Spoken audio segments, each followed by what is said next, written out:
I'd like you to imagine, in a very strange universe, your first experience with a basketball. You're handed a basketball and a piece of paper with instructions on it, such as bounce the ball 5 times and pass it to the person in front of you, or run forwards, turn round and catch the ball which someone throws at you. Over the months, as you develop your skills of reading and performing these instructions, you learn longer and longer choreographies which look exciting and dramatic, but where in fact you're not making a single decision for yourself. It doesn't sound like much fun, does it? Imagine after 5 years of this, that you arrive to a practice to be told by your coach that on this day, for the first time, you won't be using any pieces of paper or any planned or memorized games.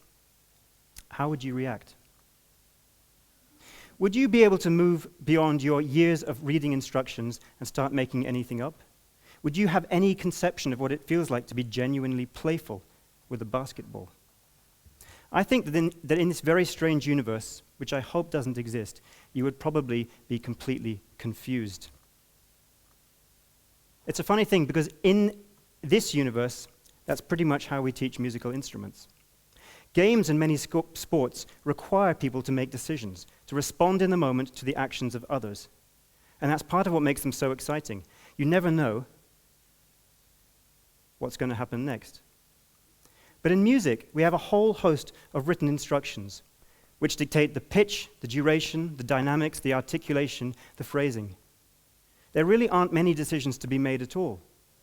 In fact, you could say that playing an instrument is quite a scripted affair. So what typically happens? Well, I started to learn the flute when I was 11 years old. The first challenge was just to get a sound with the head joint. This took about a week of huffing and puffing. Holding the flute wasn't easy either. And the first note I probably played was a D.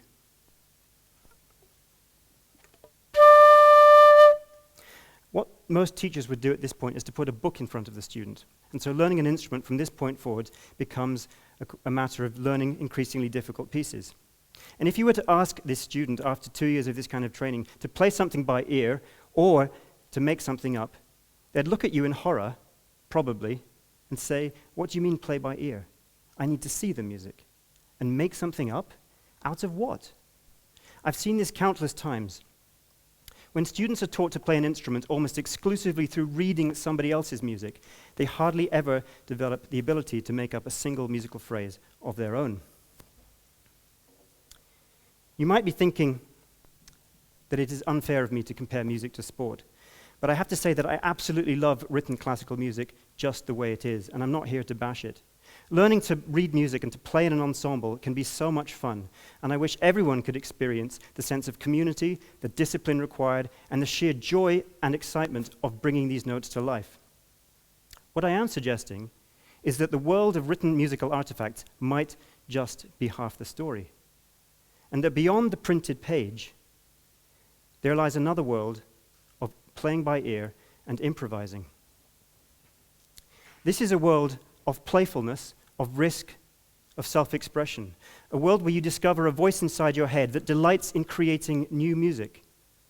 And to a great extent, this is a world which resembles the playfulness of games and many sports.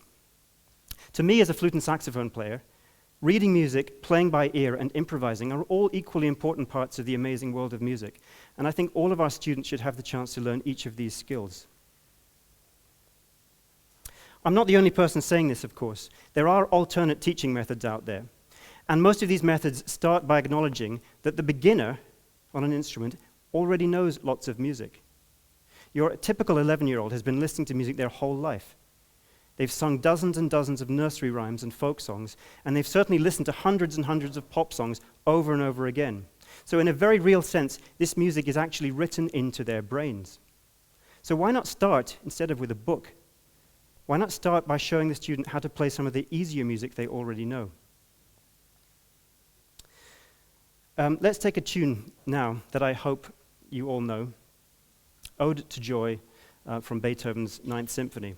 For all my preparation and memorization skills, the success of this talk now lies somewhat in your hands. I'm going to start singing this tune, and I'd like you to join in with me to the syllable ta. So we'll have an introduction.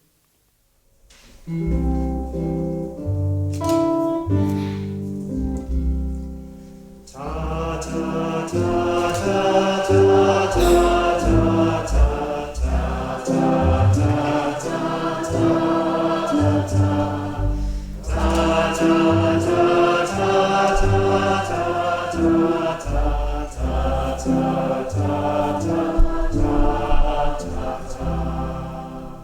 Wow, that's beautiful. So that tune already exists in your minds in some way. So you can sing it. Can you play it? I'd now like you to put your hand out in front of you as if you're playing the piano. Your right hand, palm facing down. There are 5 notes in this melody. You've got 5 fingers. So one finger corresponds to one of the notes. We're going to call the thumb 1. So if I was to sing the 5 notes, 1, 2, 3, 4, 5, 4, 3, 2, 1. Can you all do that with me? 1, 2, 3, 4, 5, 4, 3, 2, 1. Brilliant. Now there's an amazing musical skill which some of you might now be able to demonstrate and which is completely overlooked in most instrumental teaching. You're going to use that skill to answer this question. Which finger or which number does Ode to Joy start on? There are 5 notes, 5 fingers. I've been told we can edit out all the wrong answers. 1, 2, 3, 4, 5. Da da da da da da da da da. So, somebody. 3. That was right. Thank you very, very much for that. It starts on the 3rd finger. What you're all doing, some of you more successfully than others, but you're attempting, you're doing what's called audiation, what Edwin Gordon called audiation. You're not simply hearing the first note in your head, ta, that's not so difficult, but you're hearing the 3rd note in relation to all of the other notes in the melody. So now let's sing it again, and you are going to play by ear on your imaginary keyboard in front of you. So we'll sing, and you'll start with your middle finger. You could watch me, but that would be using your eyes, and the point is to try to use your ears to guide you to the next note. So let's try it again. Go straight in. 3, 4. Ta ta ta ta ta ta ta ta ta ta ta ta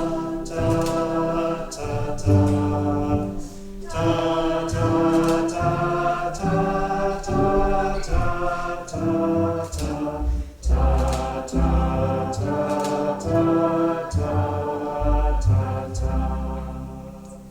Brilliant. This is a little bit what it's like to play by ear instead of to play by eye.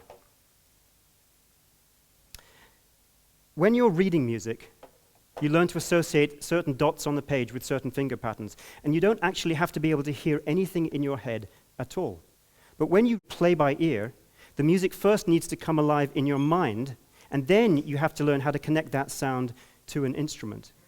These 2 skills are not easy, but together they are extremely powerful. Given that hardly anyone teaches young students to play by ear or improvise, it's amazing that anyone actually learns this skill at all.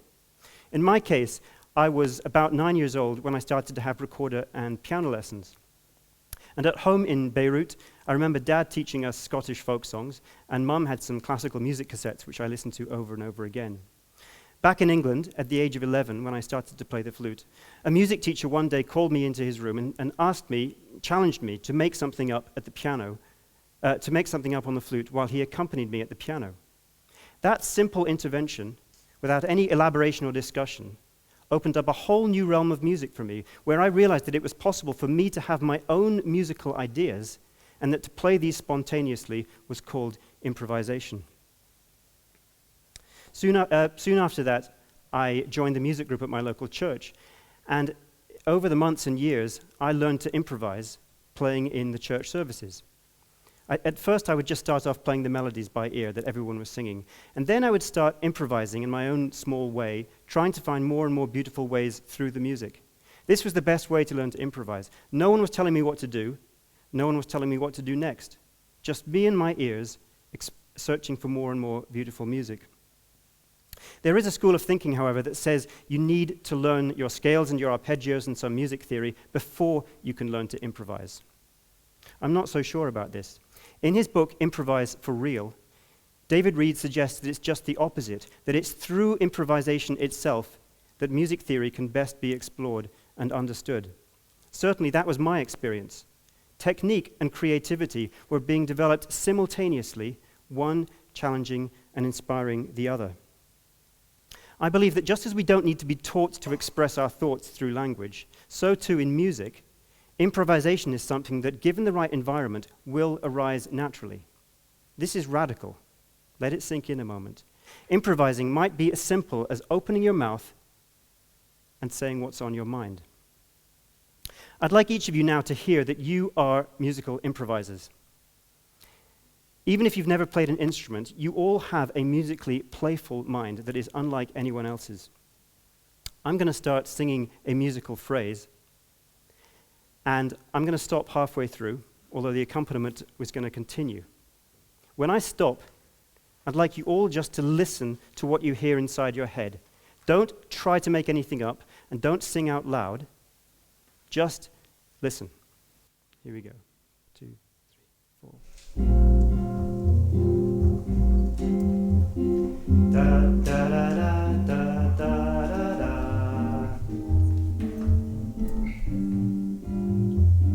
Da da da da da da da.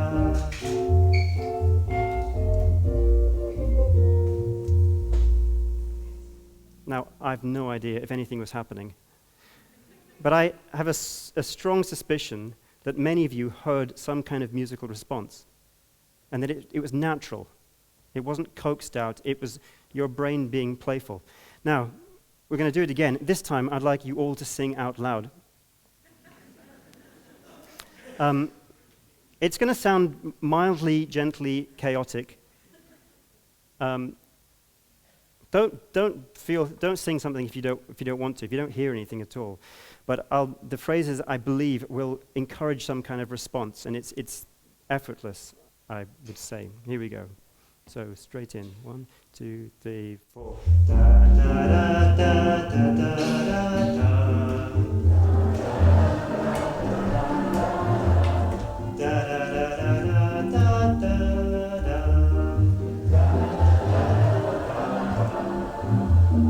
Da da da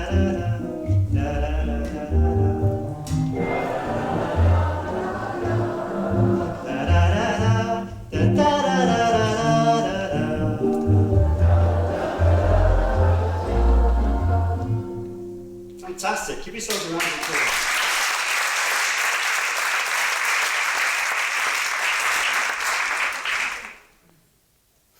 I wouldn't want you to think that I've been teaching this new method for years and years. Despite all the fun that I've had as an improvising musician, I've always found it quite a struggle to teach playing by ear and improvising, especially when you're working with large groups of students. But this year, I'm co-teaching beginner band, and my colleague and I are experimenting with a whole range of new approaches with our grade 6 students. So this is very much a work in progress. What I am sure of is that as instrumental teachers, we need to start showing our students that there is more to music than simply playing pieces, however great these pieces are. There is a world of curiosity and creativity where the young student can enjoy the independence of playing by ear and the excitement of improvising. How do we do this? The challenge is to put curiosity, creativity, and self-expression at the heart of instrumental teaching right from day one. And why do we do this? Because experiencing your instrument as an extension of your imagination and being able to play alongside empathic musicians is simply incredible. To adopt a skiing metaphor for a moment as I close, I like to think that music, and in fact any kind of endeavor, becomes truly fun when you are able to go off-piste. When you're able to experience an activity as being fresh and uncharted. I asked some of my students recently why they liked to go off-piste when they're skiing. And one girl answered, because you're not following a path laid out in front of you, you can make up your own path. You can make your own path. Now that sounds like fun. Thank you.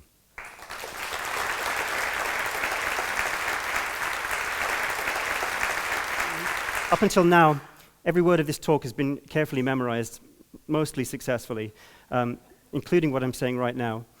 But I'd like to finish by going off-piste myself with Libor Šmoldas on guitar and Josef Fečo on double bass. We're going to play the jazz standard.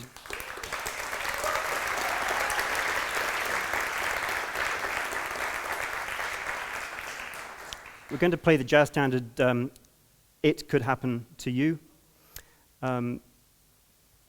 After I've played the melody, that's when I go off-piste. I've really no idea what's going to happen at that point, but I cannot wait to find out. Thank you.